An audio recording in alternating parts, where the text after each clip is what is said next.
Hello and welcome. This is chapter number 11, AC power analysis of our Sadiku's textbook. In this lecture, we'll be talking about apparent power, power factor, complex power, and how we solve problems related to AC power and or AC power analysis using these concepts. First of all, let's start with apparent power and power factor. So the apparent power is the product of voltage and current in its RMS values. So basically, when we have to find out apparent power, we multiply the voltage and current using the RMS values for the both quantities. For example, if we are given a voltage V of t, that is Vm cos of omega t plus theta v, and current Im cos of omega t plus theta I, then the average power we know from our previous lectures can be found out as half Vm Im cos theta v minus theta I. And what exactly this voltage and current is? This voltage and current is against a load. So the voltage we are talking about here is V of t, and current I of t is flowing through this load. So if now we are going to uh, calculate the power or apparent power, we have to use the RMS values for both voltage and current. So remember, the RMS value for this is Vrms, that is equal to Vm divided by under root 2. Similarly, the RMS value for this signal is Irms equals to I uh, so Im divided by under root 2. So in such case, the power will be Vrms Irms cos of theta v minus theta I.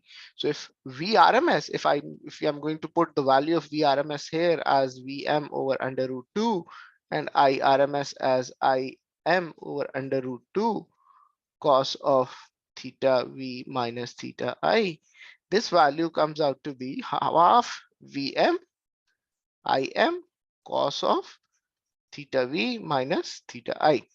And this value is similar to this value or the average power. So remember, if we are going to use the peak values of our voltage or current signals, we have to use this formula. And if we are given these voltage and current value in its RMS form or RMS voltages, we have to use this formula. And this power is actually denoted by the value that is called S. And that S is our symbol for apparent power, or basically it is the magnitude or the real power, or P, that is the effective power. And this power is actually in P is measured in watts, or it is the basically average power or the useful power, that is, and that is the cosine component of this power, or S, that is the apparent power we have. Then, so here we can say that the new term S in the equation is known as apparent power. Right, so S is Vrms Irms, and that is the value of S, and cos of theta v minus theta I is the power factor, or the definition of power factor is it is the cosine of phase difference between the voltage and the current, and it is also called the cosine of angle of the load impedance.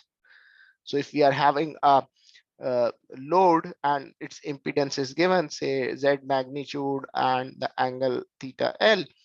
So this is load. So if we are going to take cosine of this theta L, this will give us power factor as well.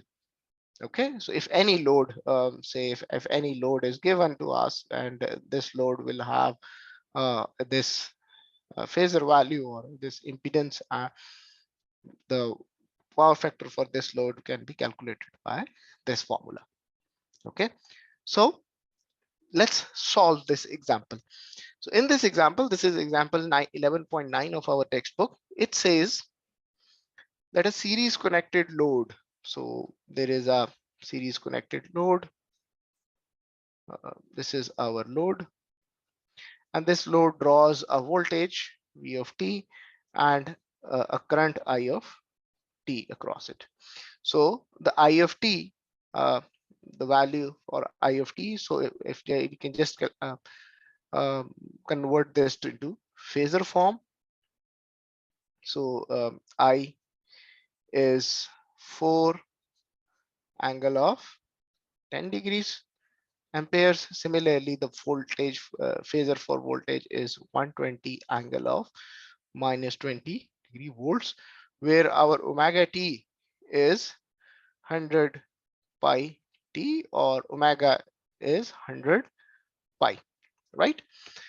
So now from this phasor, convert to RMS value, to RMS values.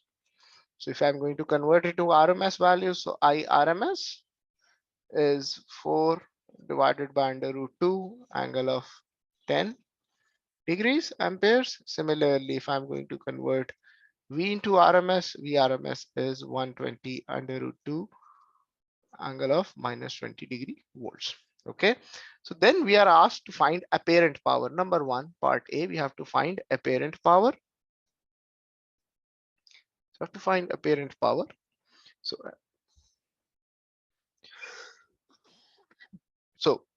for in order to find apparent power, what we have to do here is to use the formula that is given to us, or what we have seen in our previous slide, and that formula is S equals to VRMS into IRMS.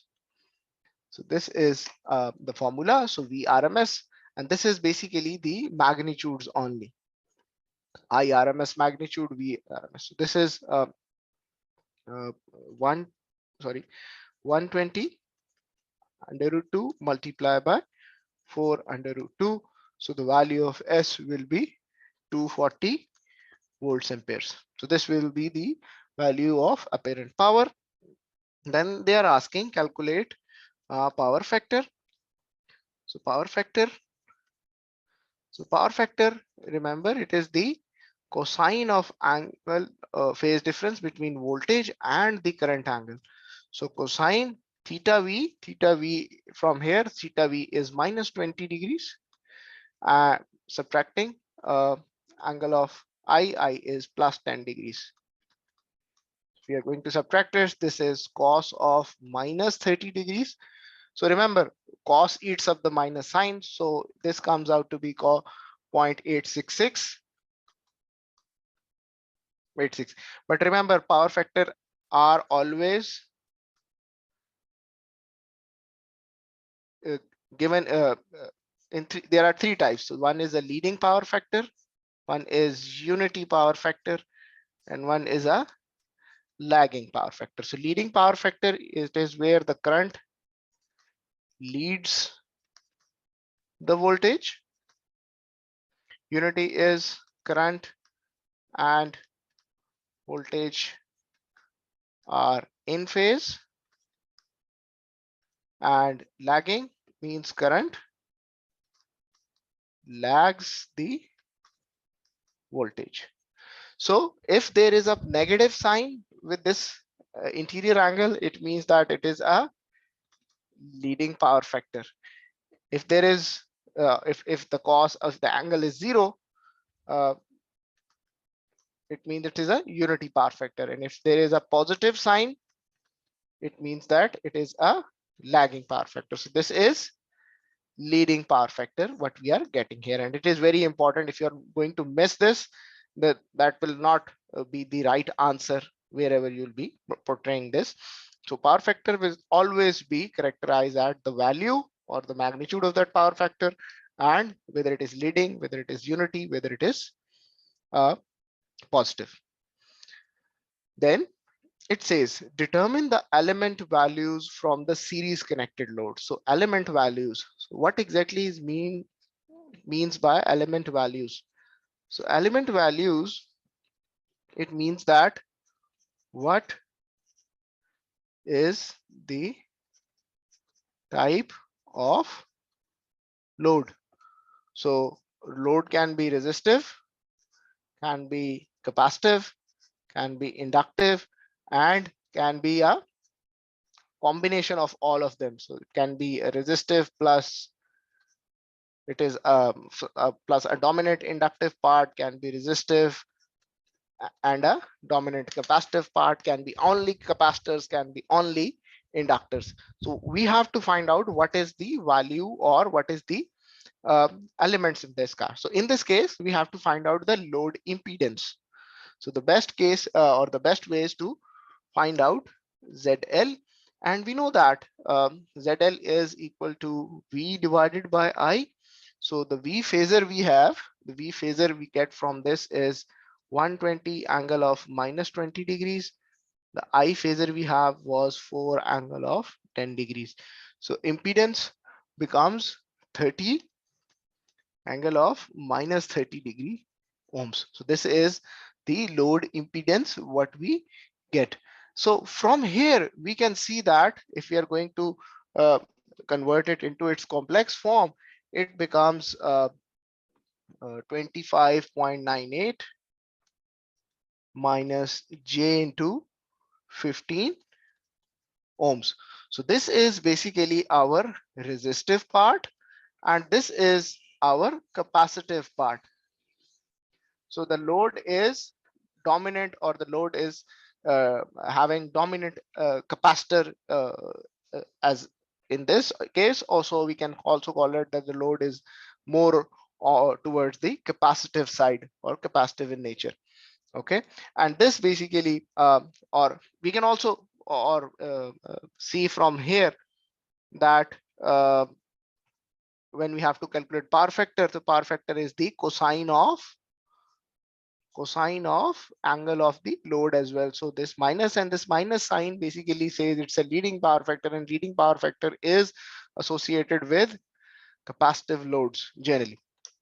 Okay, so now we have to find out the individual values of the resistor and the capacitor which are associated over here. So here our ZL is the basic form is X plus JXC. So or J in case of capacitor, this is the minus sign. So our resistance is 25.98 ohms, and our XC is 15 ohms. And remember, XC is 1 by omega C, and omega in our case is 100 pi radians per second from this case, because from here we have converted the sinusoidal signal into the phasor form. So if we are going to find out the value of C, we use 15 equals to 1 by 100 pi multiplied by C. So the value of capacitor can be calculated as 1 divided by 15 multiplied by 100 pi, and this capacitor value turns out to be 2.12.2 approximately farads, microfarads, sorry. So the value, one element is the resistor and the second element is the capacitor, and its value can be found out like this, right? So this is our answer. So for the last part where it says us determine the values that form the series connected load. So the series connected load is actually a resistor and a capacitor. And so the resistor is 25.98 ohms and the capacitor is 212.2 microfarads. So this is how my circuit will look like. Okay, so let's move on from here. So now comes the concept of complex power. So complex power is actually the product of RMS voltage phasor and the complex conjugate of the RMS current phasor. And as a complex quantity, its real part is real power and its imaginary part is the reactive power. So basically what is happening here is that S is a complex entity and it contains a real part plus an imaginary part. So the real part is P plus J times imaginary part is Q. That is the real power, and that S is actually our complex power. Okay, and previously we have also seen that S can also be represented as apparent power, and apparent power was the real part of the complex power, because apparent power, remember, apparent power was Vrms Irms cosine part of theta v minus theta I, and that is our pi. So before we go ahead, so for example, uh, we have or consider the case where we have uh, uh, a load Z, and that load is having a voltage phasor as V and a current phasor as I. So voltage phasor theta Vm angle of theta V, and similarly I is equal to Im theta I as our current and voltage phasor. So if you are going to find out the complex conjugate power, so it comes out to be S equals to 1 by 2 Vi conjugate. Similarly, because these values are not in their RMS values, so if we are given a V RMS and I RMS phasors, again both are in its phasor forms, so in that case S is will be equal to V RMS multiplied by I RMS conjugate. And this is how we do it when we are given the values of RMS values of V and I, and both V and I are phasors. Okay, so remember VRMS, if you have to find out VRMS from here, just divide this value by under root 2, divide this value and divide this value by under root 2, so we'll get this value. So if you're going to see this as a whole, we found out that there will be two parts. This is the real component and this is the imaginary component. Imaginary component, and real component is denoted by P plus J times Q. Q is the imaginary component. And remember, this Q is your reactive power, and this P is your real or apparent power. Apparent power.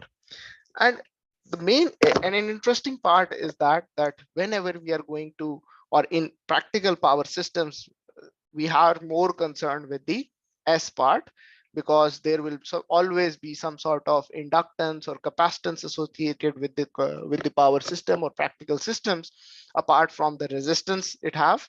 So what happens there is that there is some power that is absorbed, or you can say is not used, but is being you can say transferred or being taken away by these capacitive and reactive and inductive components, and that is called the reactive power. And that reactive power basically, or in actual practical system, increases the size of our generators which are required to power up any systems. But that concept will be dealing in our next chapter, or chapter number 12 of this course. So moving ahead, so complex power, as we talked earlier, is the product of RMS voltage phasor and the complex conjugate of the current phasor. And as a complex quantity, it contains both real and imaginary parts. The real part is called P, or the real power, and the imaginary part as Q, that is called the reactive power. And we can always draw the power triangle as well. So if, say, we have the imaginary axis over here and my real axis over here, and so my power S will have both, or you can say this is in the complex plane. This is Q and this is P. P will be across the real part and the Q will be across the imaginary part of the complex plane. Similarly, this is the angle theta, and this angle theta can be either positive or negative. So if this angle is negative, it means that it is leading the power factor. It means that it is for a capacitor or capacitive loads, and this is for an inductor or an inductive load. Uh, Similarly, this power triangle can also be associated with the impedance triangle. Impedance, we can also always see that, and we can relate this concept to impedance of a capacitive load or inductive load, or you can say pure inductor or a pure capacitor. So if for a pure inductor, we have J omega L, and for a pure capacitor, we have 1 over j omega c. This is basically the overall inductance, or for a, you can say an inductor and a capacitor. And if you're going to make a triangle for that load, it also comes out to be something like this, because this is the overall effective uh, reactance. X is reactance and R is the effective resistance of the load. So remember, so X and Q are related because the reactance of a load is basically responsible for the reactive component that is drawn from the generator, or that is being utilized across the to compensate the reactance. Similarly, resistance is associated with P, or the active or real power, or that is measured in watts. So remember that if this power is measured in watts, this power is measured in watts amperes reactive, and apparent power is, the units are volt amperes. So watts are associated with resistance, and that is the power that is utilized in useful manner in our devices. So um, uh, here S, or the complex entity, contains all information about a load. So it contains all the information about a load. The real part of S is the real power.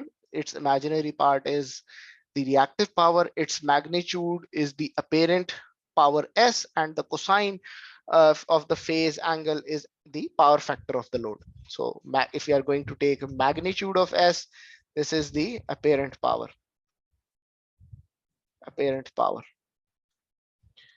Right? P is the real power, and Q is the reactive power. And if simple s is your complex power. So always remember this, and this will be always useful if you are going to use these concept in your power engineering, or any course that involves these sort of things. So moving ahead, if we have a load and we have to calculate its impedance, again, which impedance can be calculated as V by I, and these, if this is in phasor values, so these phasor values can also be converted to the RMS values, and the impedance will remain the same whether you calculate using phasor values or the RMS values of the phasors. The impedance will remain the same. And also remember that S equals to V RMS I RMS conjugate. Similarly, if we have to, if we are given voltage and our impedance only, so V RMS I can be written as V RMS divided by Z, and if we are going to take a conjugate of this, so that comes out to be Z's conjugate. So this is V RMS square divided by Z conjugate. Similarly, this thing can be written as I RMS square multiplied by Z, because I you can say this I RMS conjugate, and if we are, my V can be written as I RMS Z. So I conjugate multiplied by I RMS is I itself. So that is I RMS square. So that is how it goes. So these all formulas can be used to find out the overall complex power. And if I have this overall complex power, this value will always have P plus, and actually it is plus minus JQ. It can be either capacitive or reactive. capacitive or inductive. Similarly, if we are going to take the real component, it is I square R and I RMS square R. And if we are going to take the imaginary component of it, it's I RMS square multiplied by the X, or this impedance, or the you can say reactance of the load. Similarly, power, uh, the real power can be written as this, and the overall you can say reactive power can be written as this. So for the values of q for resistive loads, so the resistive loads will have unity power factor, and this is what we have seen earlier, that power factor can be either leading, can be lagging, or it can be unity. So where exactly we have unity power factor? So unity power factor is for the loads which are purely resistive in nature. Similarly, for leading power factors are the loads which have q, or the value of q less than zero, or the in this in this power triangle, they have value of q that is in negative. Similarly, if my value of q is positive, my load will be inductive, or it will be having a lagging power factor. So let's see a few. Before we go ahead toward the examples, let's. I'm sorry. So the summary of all of this. So complex power, P plus JQ, or VRMS multiplied by IRMS conjugate. And this can also be the magnitude of VRMS multiplied by magnitude of IRMS, and that is the angle. Similarly, apparent power is the magnitude of S. Complex power, real power is the real part, or P. Reactive power is the imaginary part, or the Q. And power factor can also be found out with the help of P by S. Remember this triangle, if I'm going to find out the cosine of theta, so this can be P divided by S. Similarly here, cos of theta can be R divided by Z magnitude. Okay, this is just simply the Pythagoras law, which are used for not the Pythagoras law, just the right angle triangles, or the angles which can be calculated from the right angle triangles, which are given like this. So let's solve an example and see how we can find out, or we can do different stuff with this. So this is example 11.11 of our textbook. It says a voltage across load. So first of all, wherever we are given, if our values are not given to us in RMS, keep converting your values into RMS for both voltage and current, unless until they are specified that the values are in RMS. The voltage across a load. So we have a load. Say we have a load, something like this, and the voltage across this load V of t is given as I just converted into RMS. So V RMS is 60 under root 3 angle of minus 10 degrees. This is my V, and similarly my I. So I RMS is 1.5 under root 2 angle of 50 degrees amperes, and my omega for both of them is just omega. Omega t, omega is omega radians per second. So this is my omega. Omega remains the same. The first part, it says find complex power.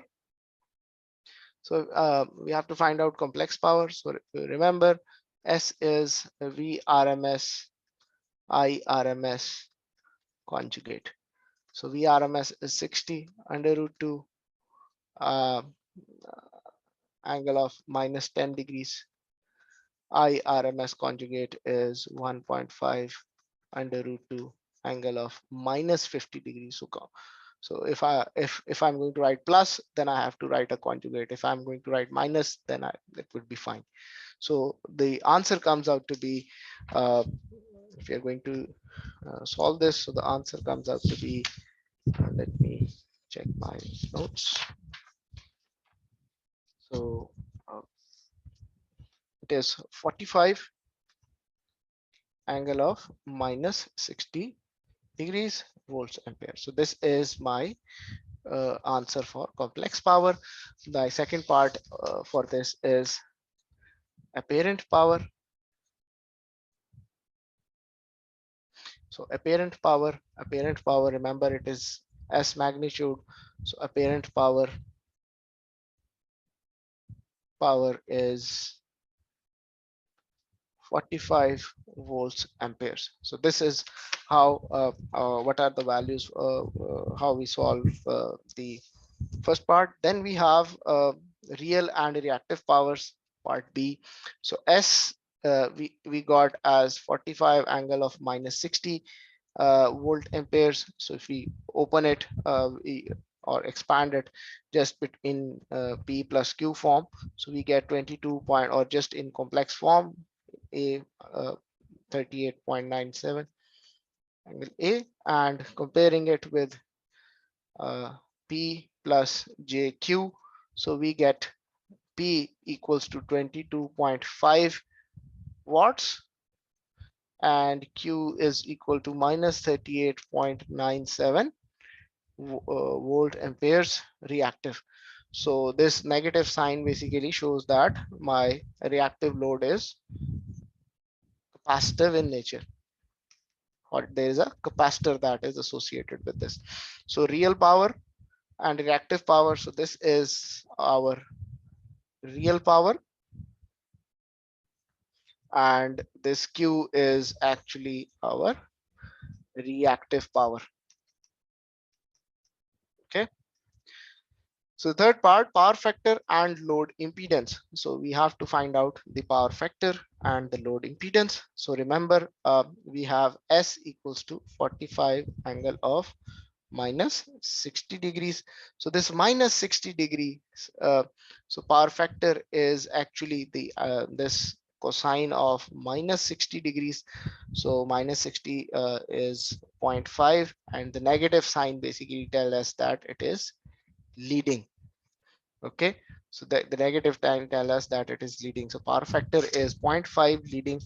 And then impedance, load impedance is V by I, or you can say it as VRMS divided by IRMS.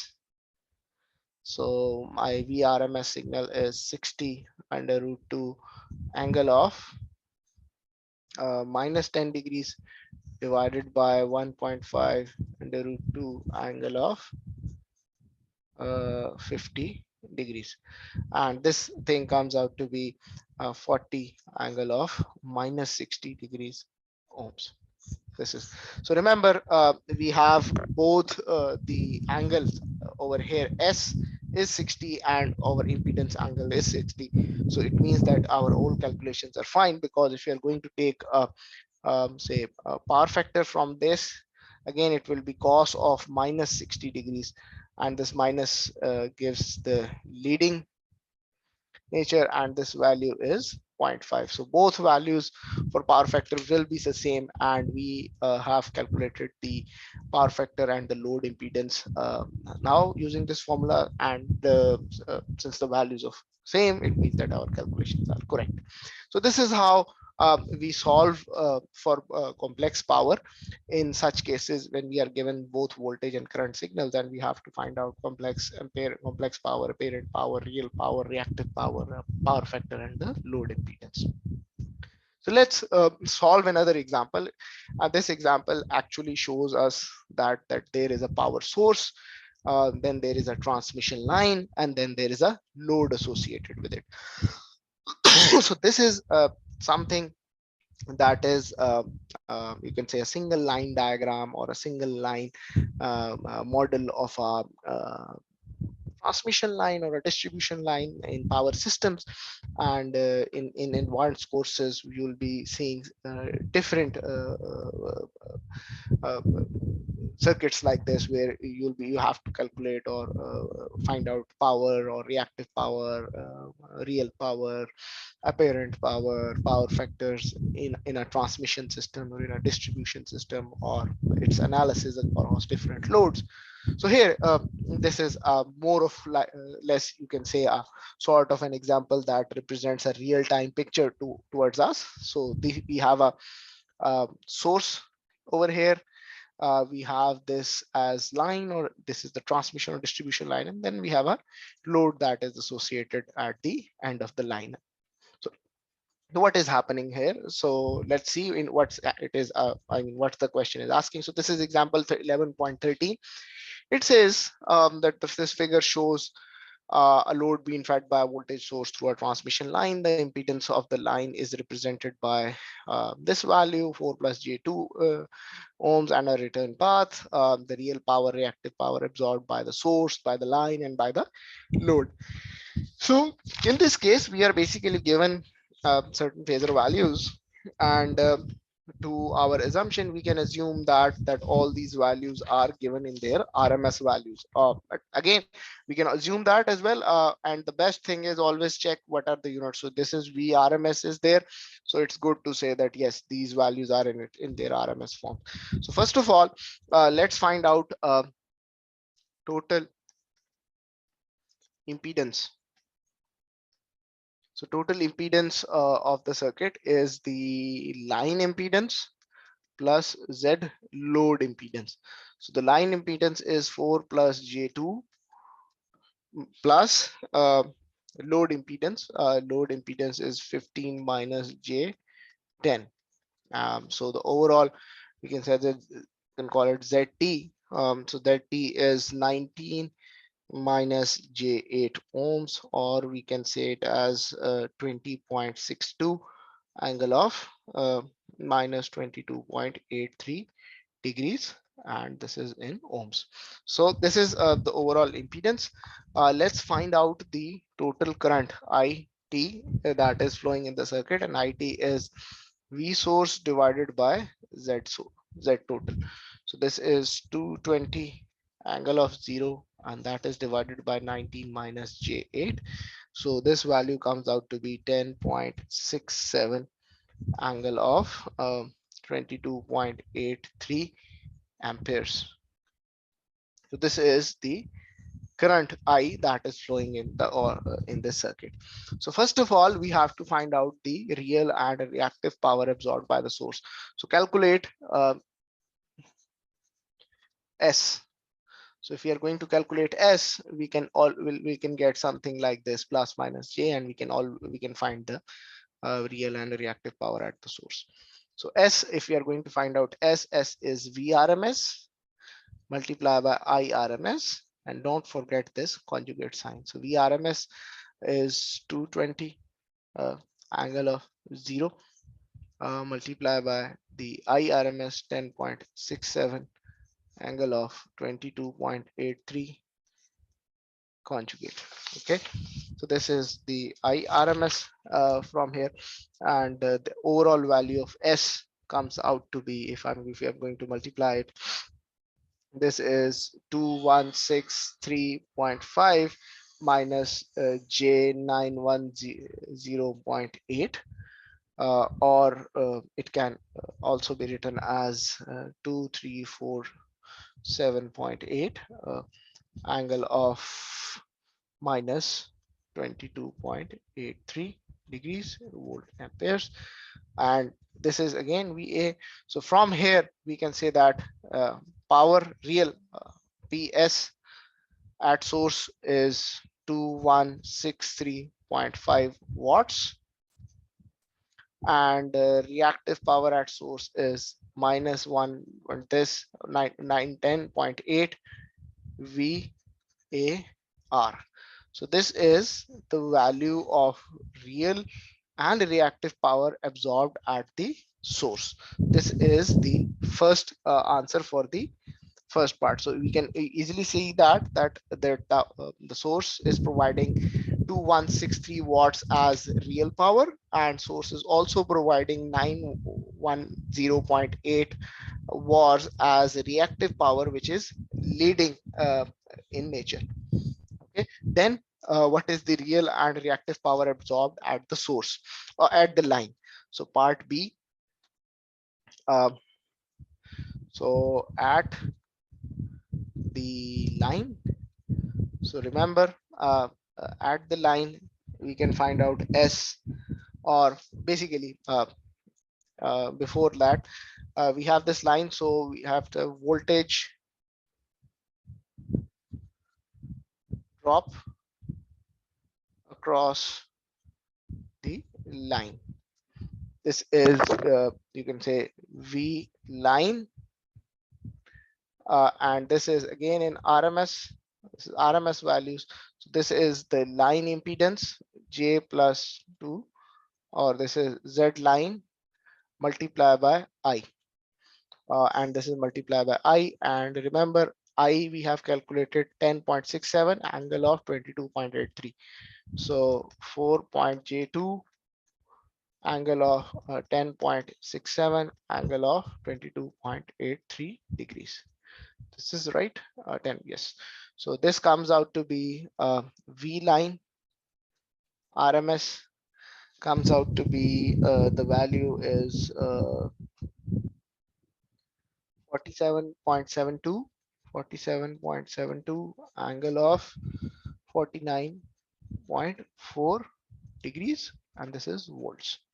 So complex power across line, this is V line RMS I RMS conjugate. So 47.72 angle of 49.4 multiplied by 10.67 angle of 22.83 conjugate. So if I'm going to find out S line, this S line comes out to be 455.4 plus J into 227.7 amperes. So again, real power at line, it is 455.4 watts, and Q at line is 227.1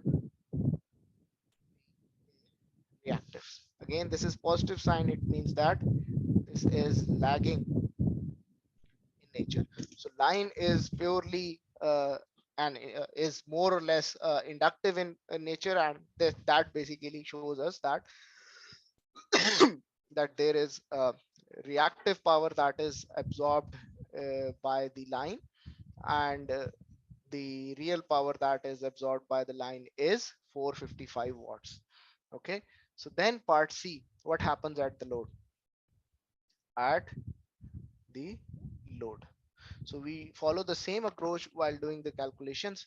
So we have to first of all find V load RMS. So V load RMS is Z load multiplied by I RMS. So Z load is 15 minus J10 multiplied by I RMS is 10.67 angle of 22.83, and this value comes out to be V load RMS. This value comes out to be 192.38 angle of minus 10.87 degrees volts. Remember, then S load is V load RMS values multiplied by I RMS conjugate. So 192.38 angle of minus 10.87 degrees multiplied by the conjugate of 10.67 angle of 22.83 conjugate. So my S load, or the complex power at load, it turns out to be 1708 approximately minus J into 1139 watt amperes. Okay, so from here we can see that power at load, real power at load is 1708 watts, and Q load is minus 11.1139 watt effective reactors. So this is basically the power that is absorbed at the load. Okay, so now let's do an interesting thing with this. So we have basically the powers, uh, uh, basically power first at source, then at line, and then at load. So let's write down or find out the values of, for example, PS, QS, P line, Q line, uh, P load, and Q load. So from our last calculation loads is minus 1139 VAR, and this load is 1708 watts. Similarly, P line we have calculated 455 point what was the value, 455.4 watts, and Q line uh, we have calculated was 227.7 VAR. So just as an interesting calculation, just add these two values, P line plus P load, and see what the value comes out to be here. So if we add 1708 plus 455.4, becomes out to be 2163.4 watts. Okay, now let's see what our PS value was.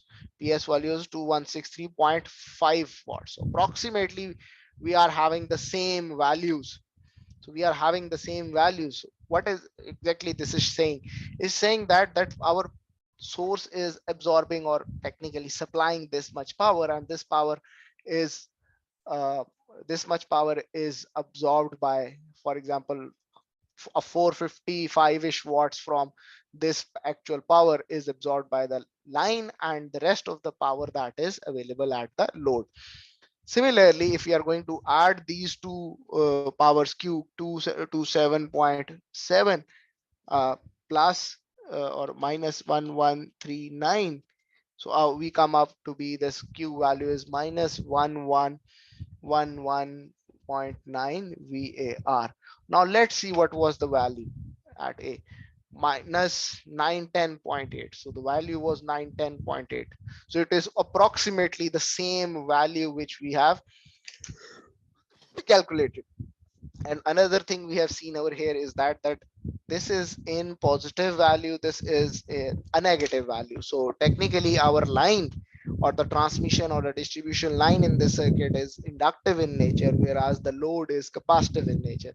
But the load is much dominant compared to the line, that the overall effect becomes capacitive in nature. And that is what we have seen from the source, that whatsoever we have at the source, that source is not only supplying the power that is usefully used or at the load in watts, but also supplying this reactive nature of power as well, in order to have stability across the circuit, in order to make sure that our power system is behaving in a correct manner.